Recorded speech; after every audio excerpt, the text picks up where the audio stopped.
Bonjour à toutes, bonjour à tous et bienvenue dans l'école du futur. Au programme aujourd'hui, appelez-le Monsieur Prof. C'est un enseignant d'anglais qui amuse ses élèves et ses abonnés, surtout sur TikTok. Il est notre influenceur éducation à suivre cette semaine. Elle a une idée derrière la tech, toujours en 2023, c'est Jeanne Dreyfus. Jeanne, avec toi aujourd'hui, on va justement passer en revue les tendances artistiques qui feront peut-être 2023. Et oui, on va parler art et intelligence artificielle, on va parler tendances littéraires de la rentrée, on va parler musique dans le métavers et transition écologique des musées. Aucune des tendances de 2023 ne nous échappera. Eh bien, tu lis dans mes pensées parce que vous le savez, cette semaine, on mise sur ces tendances, on les passe en revue. Aujourd'hui, focus sur l'EdTech. 2023 sera-t-elle l'année des technologies de l'éducation? Immersion, IA, tiens là aussi, personnification, gamification. Sur quoi faut-il miser? On ouvre le bal des prédictions tout de suite avec Marie-Christine Levé, cofondatrice d'EduCapital. Bonjour à vous Marie-Christine. Bonjour Marjorie. Et Svenja Busson, toujours présidente du European EdTech Alliance. Bonjour à vous. Bonjour. En deuxième partie, on s'intéressera aux élus et aux agents des collectivités territoriales qui s'emparent aussi de la question du numérique dans l'éducation. C'est une priorité pour 81% d'entre eux, selon une étude de DocaPost et la Gazette des communes. Nadia Amal, directrice du marketing chez DocaPost, nous parlera des coulisses de cette analyse. Mais d'abord, focus.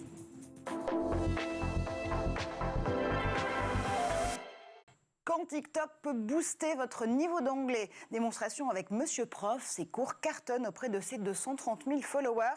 Do you speak English? Mr. Prof, Monsieur Prof English. Xavier Terrade a testé pour nous. You better watch out. You better watch out. You better not cry. You better not cry. Vous avez des difficultés en anglais? Pas de souci, Monsieur Prof est là pour vous aider. Washed. Washed. Remarquez que ici, parce que le son c'est T, c'est jamais washed. On a vu que c'est la règle de te, washed. Qui aurait dit honnêtement washed aujourd'hui, avant ce cours? Qui aurait dit washed? Un professeur qui est bien placé puisqu'il a la double nationalité. Entre l'Angleterre et la France, son cœur balance. Où est-ce que je préfère vivre? La meilleure nourriture? La meilleure musique? Meilleure série TV?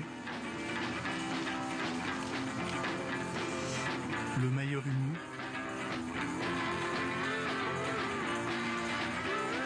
Quelle langue est la plus belle? Je préfère les anglaises ou les françaises? Sur TikTok, Monsieur Prof a plus de 230 000 abonnés qui suivent ses cours d'anglais, mais aussi sa passion pour le rugby et plus précisément le Stade Toulousain, qui s'invite même parfois en classe. So take out your school diaries for Monday. Write a summary about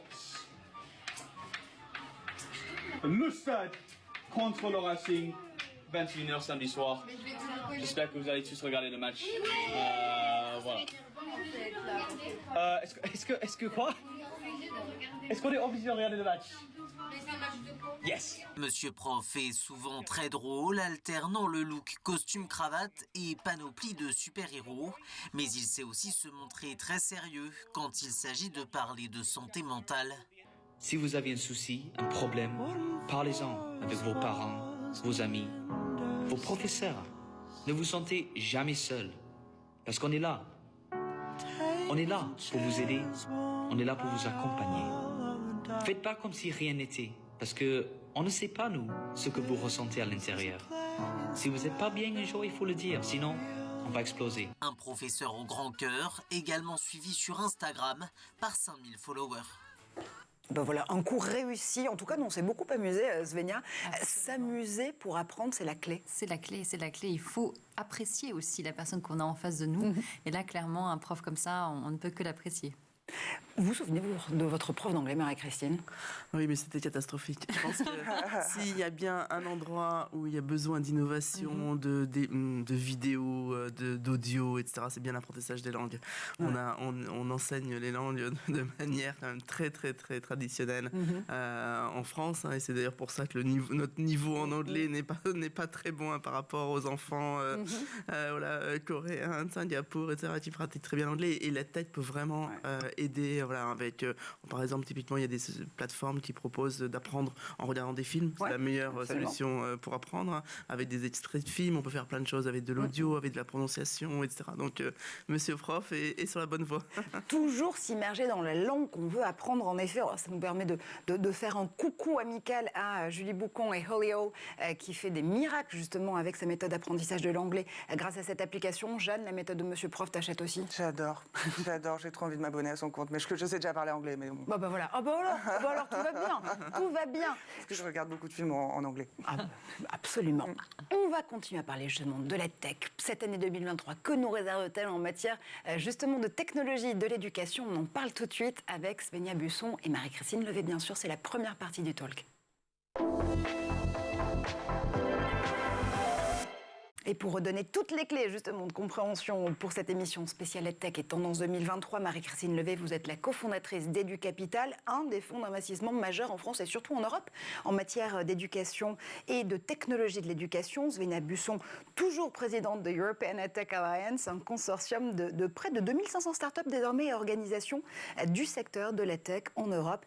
Entreprises numériques et politique publique, c'est votre credo pour faire avancer le sujet. Alors est-ce que 2023, je pose ça en question boule de cristal sur ce plateau, sera avant tout la véritable année de la transformation numérique de l'école, avant même de parler de start-up et d'EdTech qui puissent y rentrer? Marie-Christine. On l'espère. J'espère que 2023 sera l'année de la transformation des usages. Les usages, c'est vraiment la clé.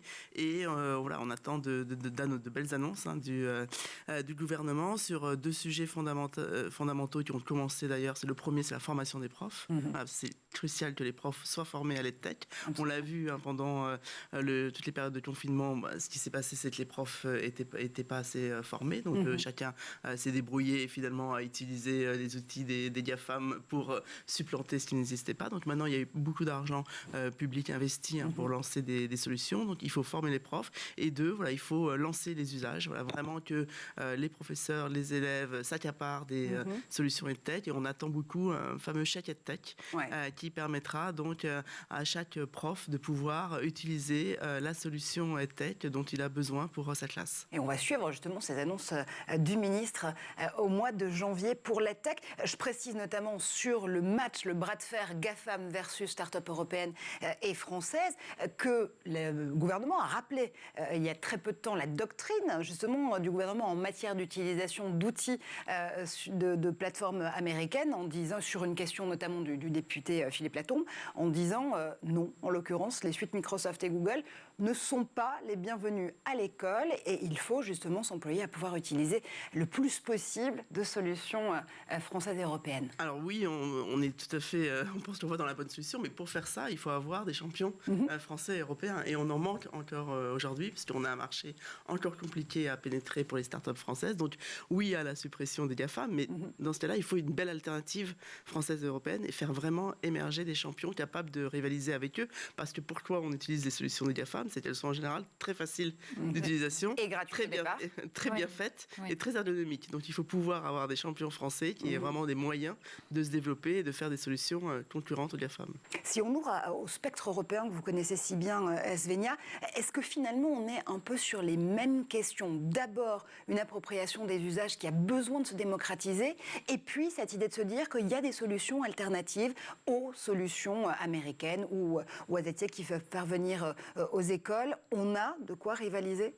Absolument, on a de quoi rivaliser, mais encore une fois, je trouve que c'est une question déjà de financement. C'est bien joli de dire que les GAFAM, c'est mauvais. Et l'Allemagne suit la France, c'est-à-dire qu'en Allemagne, c'est encore plus strict. Ils n'ont pas du tout le droit d'utiliser des outils qui ne sont pas hébergés au sein de l'Union européenne. C'est bien gentil de vouloir supprimer tous ces concurrents non européens, mais derrière, il faut pouvoir financer, il faut pouvoir laisser la place, ouvrir le marché aux acteurs européens, ce qui n'est pas le cas en ce moment. Donc je trouve qu'il y a un peu d'hypocrisie là-dedans. Et surtout, comme disait très bien Marie-Christine, les profs utilisent ce qui est facile d'accès. Ce qui est à leur disposition immédiate. Exactement. Donc il y a un moment où, on ne va pas non plus en plus leur faire en sorte que la tâche soit encore plus difficile pour eux. Donc il y a un vrai sujet là-dessus. Mais en tout cas, en Europe, c'est un peu partout la même chose. Tous les gouvernements décident de mettre fin à la suprématie des GAFA. Mais encore une fois, il faut pouvoir financer l'alternative, ouvrir les marchés et permettre aussi à ces solutions européennes de fleurir, quoi. Oui, parce qu'on en fait souvent une question fondamentale de souveraineté technologique, économique, industrielle, culturelle aussi. L'éducation, ça peut être vraiment le bras armé de cette souveraineté culturelle ? Absolument. Et il y a certains pays en Europe qui le font très très bien. La Finlande, par exemple. En Finlande, l'éducation, c'est tellement sacré. C'est vrai qu'ils n'ont pas d'autres matières premières. Donc, c'est l'éducation qu'ils exportent, c'est l'éducation qu'ils financent et ils essayent de devenir best in class, quoi. Ils essayent de devenir vraiment la référence quand on parle d'innovation dans l'éducation et ils y arrivent très bien. Ils exportent d'ailleurs leur système un peu partout et des pays du Golfe, notamment en Asie du Sud-Est, les appellent et leur disent voilà, comment on fait pour créer un système finlandais ou se rapprocher de votre système finlandais chez nous. Et je trouve que la Finlande, c'est un super bon exemple et on devrait suivre ce pas. Exemple à regarder. Bon, j'espère qu'en l'occurrence en France, on n'est pas les bonnets d'âne de l'EdTech, sinon ce serait dommage, Marie-Christine. On commence à être les bonnets d'âne dans l'éducation. On ne fait que descendre dans tous les classements PISA. On est 25e en maths, 26e en compréhension de l'écrit, etc. Donc on a énormément de gringoler. Donc j'espère que l'EdTech nous arrivera à faire remonter des places dans le classement PISA en proposant des solutions qui permettent aux élèves de progresser. Et vous le disiez, il y a quelque temps, le Covid nous a fait gagner 5 à 10 ans en matière d'accélération des usages et de compréhension aussi de l'utilité des EdTech à l'école.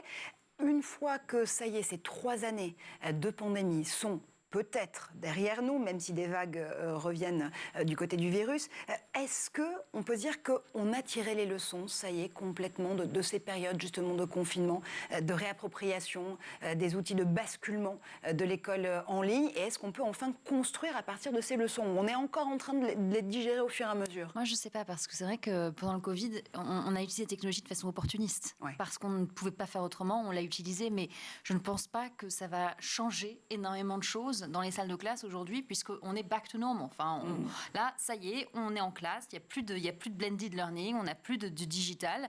Et c'est vrai que je trouve ça hyper dommage, parce qu'on aurait pu se dire, mais tous ces outils, en plus, EdTech France avait ouvert tout un catalogue d'outils français EdTech disponibles gratuitement pour les enseignants pendant la pandémie. Et donc, il y a eu beaucoup d'utilisation de ces EdTech, mais à la fin de la pandémie, et je trouve ça dommage qu'on soit revenu à un normal, une normalité qui n'intègre pas ces outils-là, alors qu'ils ont super bien été intégrés pendant la pandémie. Donc on a eu une consommation opportuniste finalement d'EdTech, mais qui ne se concrétise pas, qui ne se prolonge pas dans la durée.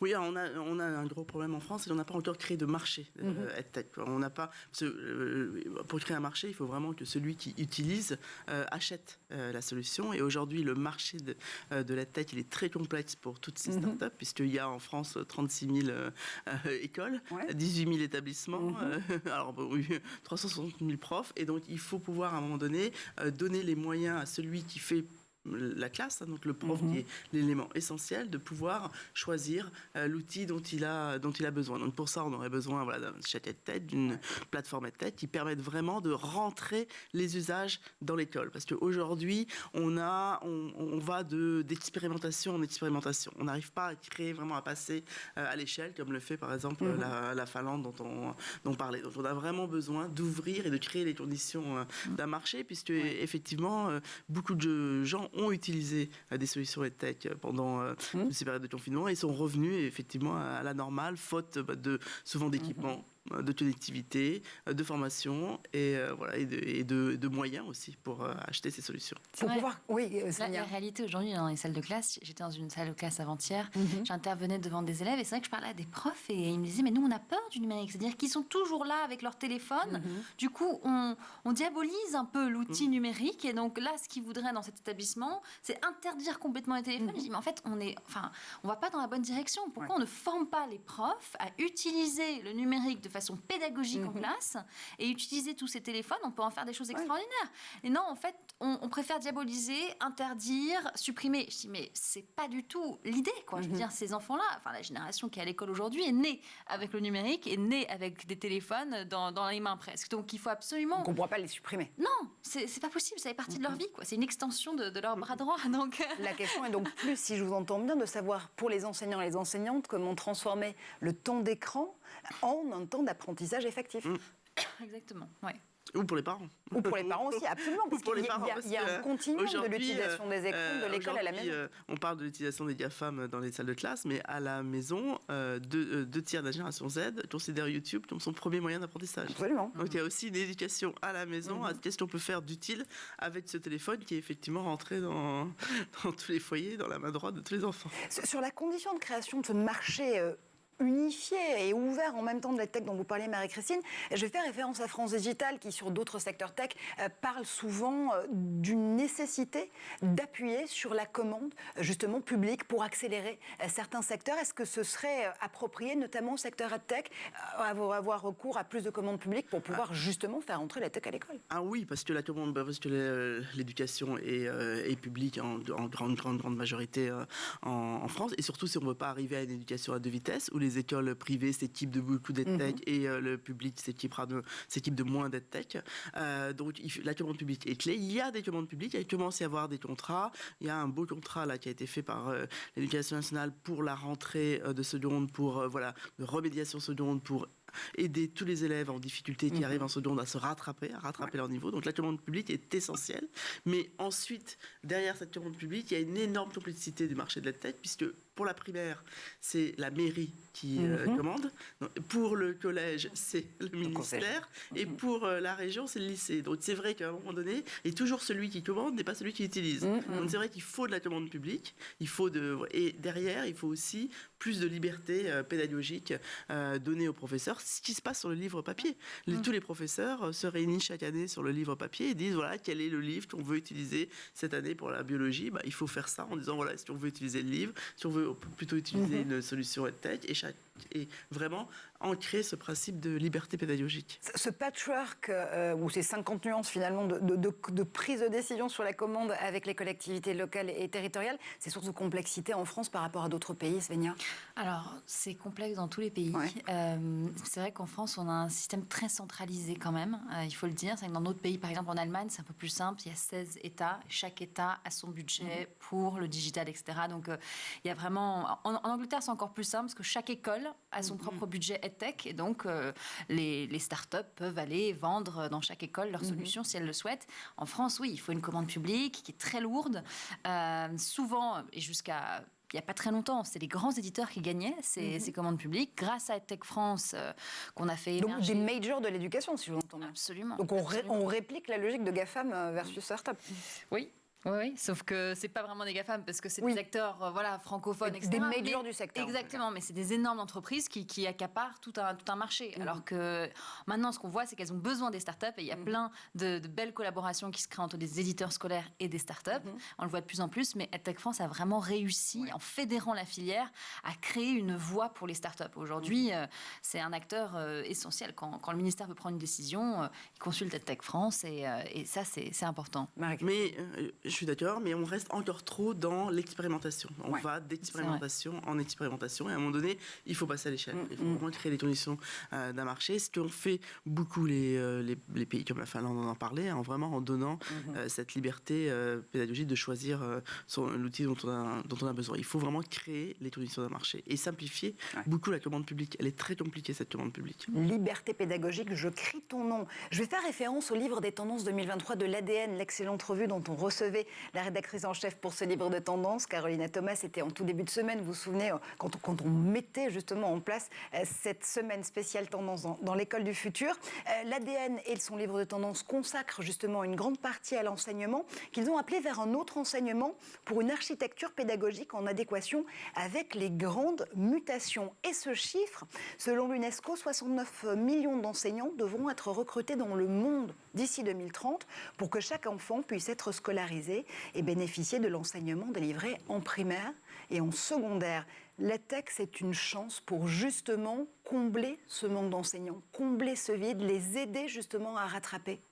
C'est une chance énorme puisqu'on on manque de profs. On n'aura pas assez de profs, on n'aura pas ces 69 millions de professeurs dans le monde entier pour former les élèves. Donc à un moment donné, on aura peut-être moins de profs, des profs plus jeunes, plus débutants. Et l'EdTech, c'est vraiment un outil qu'ils peuvent utiliser pour aider les élèves à progresser. Et on va peut-être parler de cette tendance qui est pour moi une des tendances fondamentales de l'EdTech, c'est l'adaptive learning, c'est l'apprentissage personnalisé. Donc ça permet finalement de donner des parcours personnalisés à chaque élève. Donc c'est finalement ce que fait le prof particulier. Quand il a 2 élèves en face de lui, finalement, il va donner des exercices différents à chaque élève. Sauf que là, on arrive à le faire sur des classes de 40. Et chaque élève a son petit parcours en fonction de ce qu'il a compris, comment il a compris, le niveau de répétition dont il a besoin, etc. Et là, c'est un énorme aide pour le prof. Il faut de plus en plus vraiment démontrer les bénéfices de l'EdTech pour ces professeurs et ces professeurs pour qu'ils puissent s'en emparer. Absolument, parce qu'ils ne sont pas formés, donc ils en ont peur, encore une fois. Ils en ont vraiment peur. Et donc l'idée, là, c'est vraiment se dire il faut les former massivement à tous les bienfaits, finalement, du numérique. Le numérique, c'est pas juste un gadget, c'est pas juste quelque chose qu'on utilise pour faire joli ou sur des belles brochures, mais ça peut vraiment avoir un impact assez incroyable, typiquement sur la personnalisation, mais aussi sur l'accès. C'est-à-dire qu'il y a énormément de technologies aujourd'hui qui sont utilisées en Afrique où il y a très peu de connectivité, c'est des technologies qui s'utilisent sans Internet, etc. Et donc, ça améliore énormément de choses, mais on n'en parle pas assez et on voit que les côtés un peu gadgets de la technologie, alors qu'en fait, ça a énormément de valeur ajoutée. Voilà. L'EdTech, c'est aussi une chance pour ce qu'on appelle ce grand concept d'école de la République. Comment est-ce qu'on peut la définir en 2023 ? C'est avant tout une école de l'inclusion numérique. C'est avant tout de former aux usages du numérique à l'école et même hors de l'école. Et c'est vrai qu'aujourd'hui, l'école, c'est quand même le vecteur de l'ascenseur social. Donc, si on ne veut pas justement avoir cette école à 2 vitesses et ces citoyens à 2 vitesses, cette inclusion numérique dans l'école, elle est fondamentale. L'inclusion numérique, elle se fait par l'EdTech. Oui. Enfin, l'inclusion numérique, oui, c'était un peu ma question était un peu redondante. Mais l'inclusion scolaire. Par l'éducation numérique, elle se fait par l'éducation numérique. Tout à fait, mais je pense vraiment que l'école républicaine aujourd'hui échoue royalement. C'est-à-dire que l'idée en fait de l'égalité des chances, l'idée que grâce à l'école on peut justement gravir les échelons, c'est faux aujourd'hui. Grâce à PISA, à l'OCDE, on voit aujourd'hui que la France est vraiment la mauvaise élève de l'égalité des chances. C'est-à-dire qu'en France, on a vraiment un taux d'égalité des chances qui est absolument ridicule. Et l'école reproduit les inégalités sociales. C'est encore pire. C'est-à-dire qu'au lieu de pousser les élèves vers le haut, elle reproduit les inégalités sociales. Donc il y a très très peu d'élèves ouvriers qui arrivent à devenir CSP+. Les pourcentages sont vraiment complètement fous. Et on est un des pays qui reproduit le plus ces inégalités sociales-là. Donc c'est vraiment alarmant. Et le rôle du numérique, encore une fois, il faudrait qu'il soit plus inclusif. Il faudrait que la commande publique soit plus présente pour que justement ces solutions arrivent dans l'école publique, arrivent dans les écoles où on en a le plus besoin et ne restent pas juste dans les mains des plus favorisés. Adaptative learning, nous dit Marie-Christine Levé. Évidemment, avoir recours à la commande publique pour pouvoir unifier, ouvrir ce marché de l'EdTech. On va continuer à parler de ces tendances et en détail pour 2023 sur le secteur de l'éducation au numérique et des technologies, justement de l'éducation dans un instant. Mais d'abord, on fait un tour du côté de la planète tech. Et c'est le Zap avec Edouard Degnaud.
nous sommes de retour sur le plateau de l'École du Futur, toujours en compagnie de Svenja Busson pour European EdTech Alliance, toujours en compagnie de Marie-Christine Levé pour EduCapital.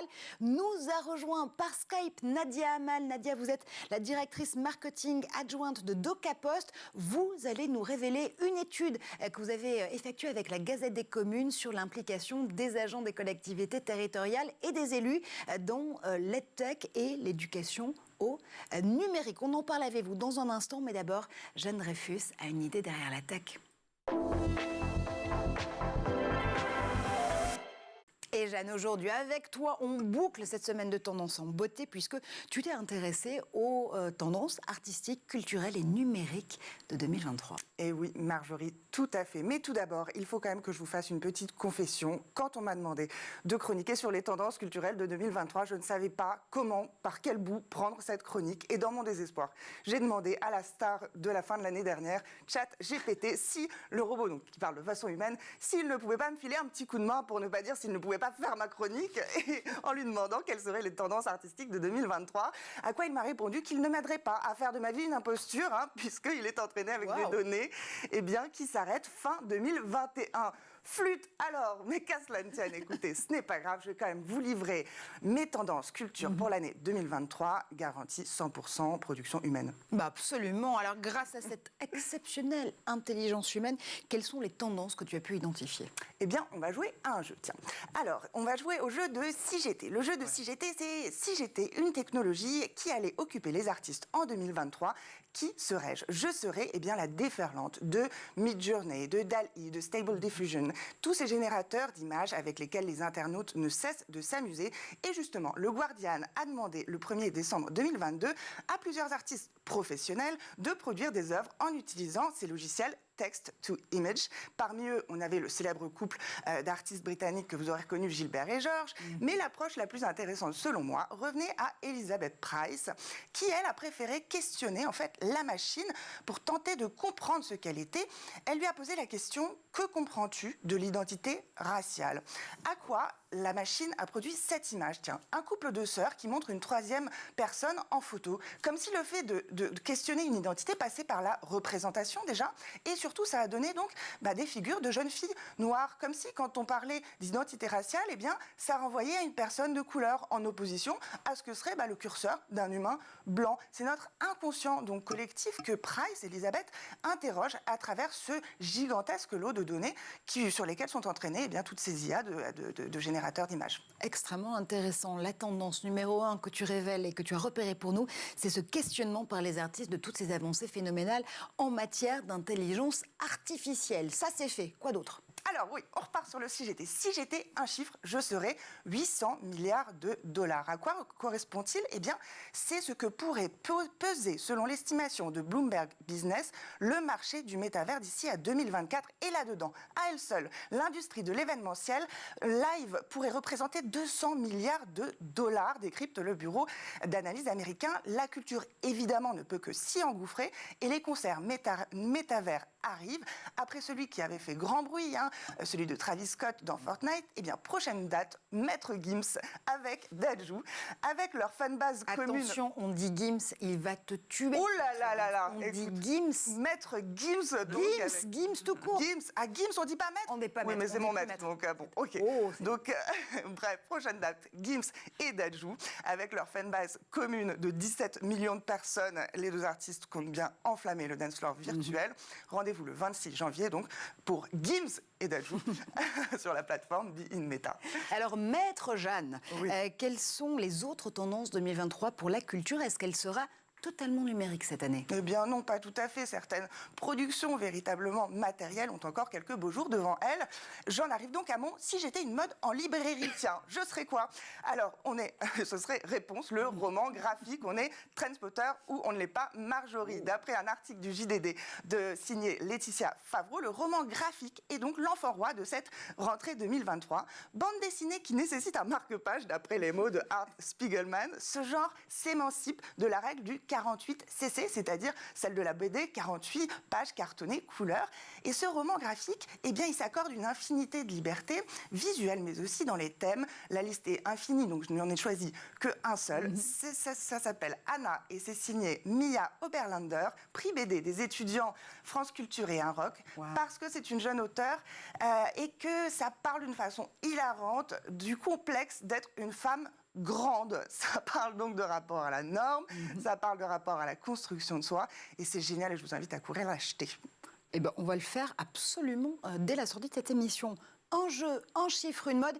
Quelle est donc la dernière tendance que tu as identifiée pour nous? Eh oui, chiffre, jeu, mode, place maintenant donc à notre dernier Si j'étais un concept tendance de 2023. Je serai la permaculture. Et là, oui, vous m'avez bien entendu et vous vous dites, mais la pauvre, elle est complètement en retard d'une dizaine d'années. Mais en effet, ce concept n'est pas nouveau. Mais son utilisation l'est. Par le directeur depuis 1 an du Palais de Tokyo, Guillaume Desanges, qui en fait un manifeste pour les institutions culturelles, pour leur faire à elles aussi prendre part au tournant écologique. Ces principes prennent donc exemple sur la permaculture agricole. Il s'agit, en suivant les conseils donc, du commissaire d'exposition du Palais de Tokyo, d'éviter la monoculture artistique en nourrissant une biodiversité des formes qui va chercher tant du côté du milieu de l'art que du côté des pratiques folkloriques ou immatérielles, privilégier les circuits courts, avoir recours à des artistes locaux plutôt que de courir après les stars internationales de l'art, recycler, moins produire ou en tout cas plus intelligemment, bref, faire en sorte que le musée soigne ce qu'il aime à nommer une brain print responsable. En conclusion, la culture en 2023 sera donc technologique et écologique ou ne sera pas. Absolument, bravo, merci pour ce cahier de tendances numériques, culturelles et artistiques pour 2023. Marie-Christine Svenia, il y a une tendance qui va vous sembler plutôt intéressante à suivre par rapport à une autre en matière d'art et de culture cette année? J'aime beaucoup la permaculture et je trouve qu'on peut aussi très bien l'appliquer à l'éducation et de se dire, pour moi 2023, ça va être aussi l'éducation au changement climatique et au climat. Et je pense qu'on va avoir de plus en plus de solutions qui vont émerger pour former les enseignants et les élèves au changement climatique. Une tendance aussi qui va se confirmer auprès des entreprises dans lesquelles vous investissez, mais pas que, celles que vous voyez aussi commencer à monter sur d'autres marchés peut-être de la tech. Typiquement, les tendances que l'on voit dans la culture, ce sont les mêmes qui arrivent dans la tech. L'usage de l'IA, l'usage du métaverse et de la réalité virtuelle pour avoir un apprentissage plus immersif. Et c'est vrai que cette idée de permaculture et aussi d'innovation dans les sujets enseignés et devrait être appliquée dans toutes les écoles. Alors ces innovations, oui, elles vont peut-être voir le jour dans la tech et dans l'éducation au numérique et par le numérique, mais sans connectivité, pas d'éducation tout court. On détaille une étude qui met à l'honneur le numérique éducatif dans les collectivités locales. Tout de suite, c'est la deuxième partie du talk.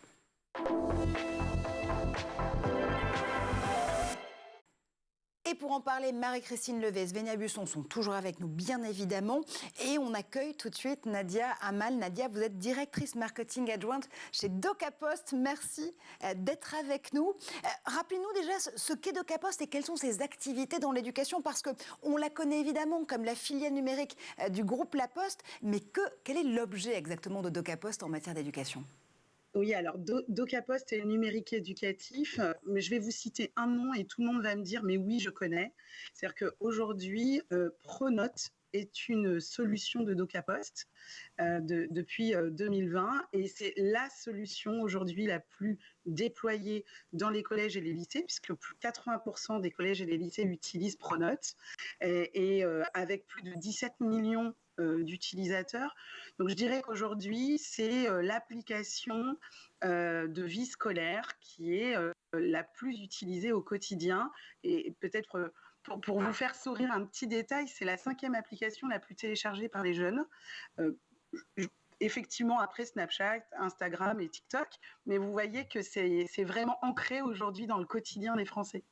Et justement, pour pouvoir vous ancrer encore plus dans le quotidien des Français et faire justement que cette tech puisse passer la porte de l'école, vous êtes intéressé avec la Gazette des communes aux élus, aux agents des collectivités territoriales et locales. Le numérique éducatif dans les collectivités locales, c'est une étude que vous avez dévoilée toute fin 2022, mais qui forcément fonctionne toujours sur cette première semaine de 2023. Vous êtes allé auditer 200 agents des collectivités locales, 200 élus.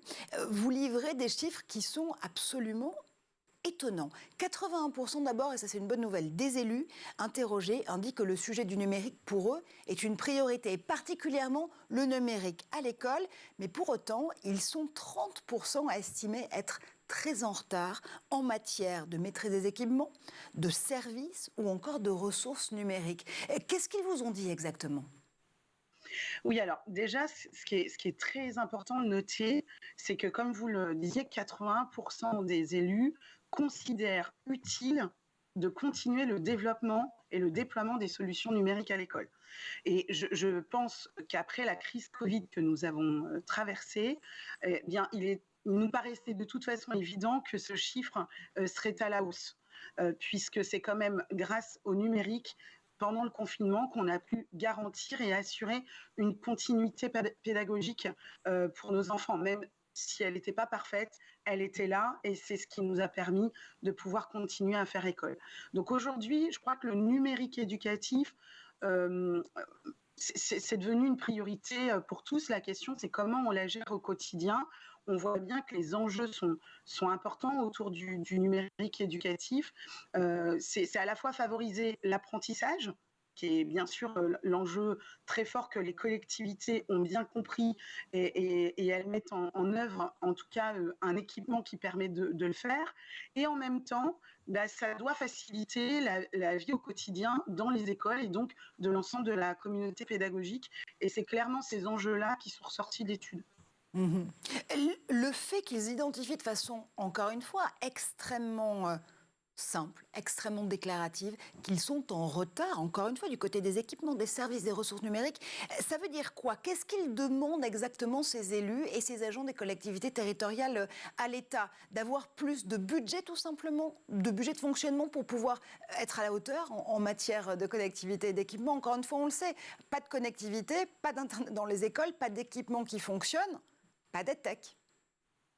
Oui, alors effectivement, il y a quand même un prérequis, c'est utiliser les outils numériques. Effectivement, il faut avoir, alors à la fois sur le territoire, la connexion Internet qu'il faut. Donc ça, c'est un premier sujet, effectivement.